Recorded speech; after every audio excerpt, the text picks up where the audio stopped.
Comment dédouaner une marchandise? Quels sont les types de marchandises qui sont exemptes des droits de douane et quelles sont les procédures qu'il faut respecter? Voilà tout ce qui a été expliqué, tel que cela est contenu dans la loi des finances 2024 en ce qui concerne la Direction générale des douanes qui était au deuxième jour des conférences thématiques du ministère des Finances. Au Palais des Congrès de Yaoundé, la DGD a donc exposé sur tout cela au bénéfice du grand public. Au terme de cet exposé, il y a deux choses à retenir tout au plus. La première, c'est que la loi de finances 2024 a été élaborée dans un contexte particulièrement difficile, marqué par un enchevêtrement de crises, les prolongements de, j'allais dire, la prorogation de la crise sanitaire du Covid-18, de Covid-19,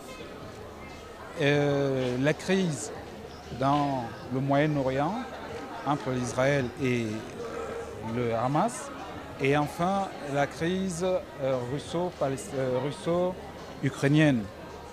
Ça, c'est la première chose. La deuxième chose, c'est que dans ce contexte, donc, qui a entraîné un certain nombre de contraintes, notamment la prise en compte de la dépense fiscale importante, la prise en compte de la hausse des cours des produits pétroliers, la prise en compte des hausses des cours des matières premières et de la chaîne logistique en général, la loi de finances a quand même fait la part belle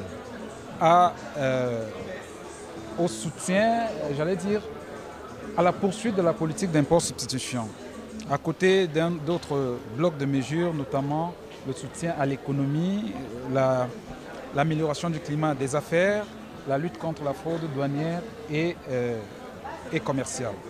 Les procédures, les techniques et toutes les subtilités ont donc ainsi été présentées au niveau de la qualité des marchandises ou tout simplement de ce qui est exempté des droits de douane. En vue de l'amélioration des conditions de vie des populations.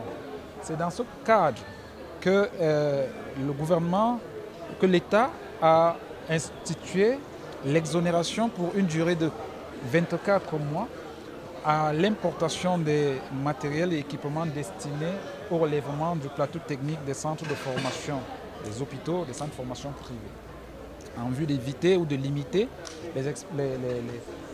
les évacuations sanitaires, mais aussi de favoriser l'accès aux soins médicaux de qualité aux populations de faibles revenus.